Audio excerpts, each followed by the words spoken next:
Well, the market risk, which is now seems to be a storm that we're weathering through, this time was different, but due to macro, political, and technical reasons, but seems to be a set on the news event.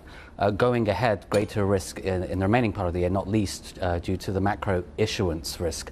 That'll be the next headline to follow. But certainly the market cycles are suggesting greater risk into year end.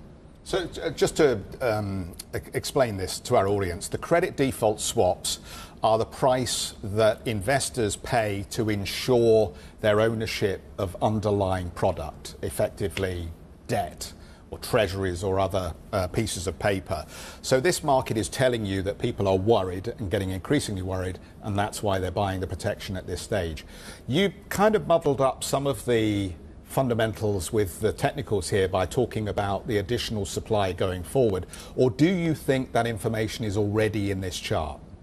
I think it's not in the chart yet, so this may start to unwind as we speak in the short term.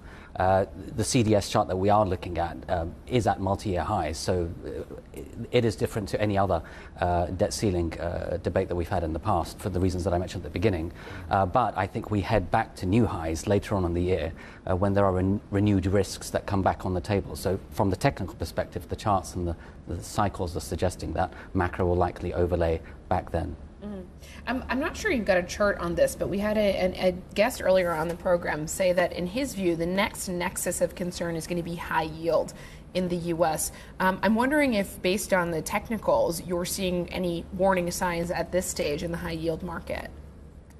More than likely, and we remain within a structurally rising rate environment, but with but one that will pan over time. Ultimately, it'll be a rate volatility here and now, and so I'm sure the high yield market and other risk indicators will also flag during that time.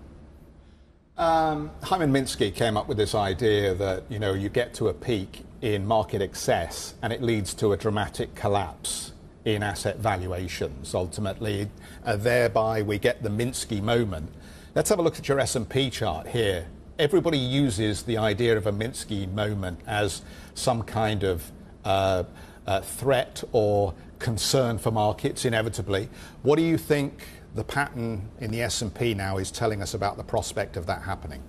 Well, for a few years now, I've been citing it as a technical Minsky pattern as part of this runaway market, as you just mentioned, based on the Minsky thesis, fueled by easy money and asset price inflation.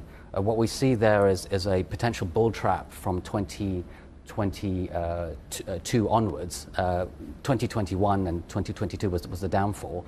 Now we're retesting a key level at 4,200. We're above that, I know, but if you add some price and time filters, that will be a key make or break level. And ultimately, it suggests a potential mean reversion back into the October low and the pre-pandemic peak level. So further downside risk, one that needs to be watched and timed by looking at the charts, but certainly the risk remains there, and that's baked into the year-end concern that I have for markets as we speak.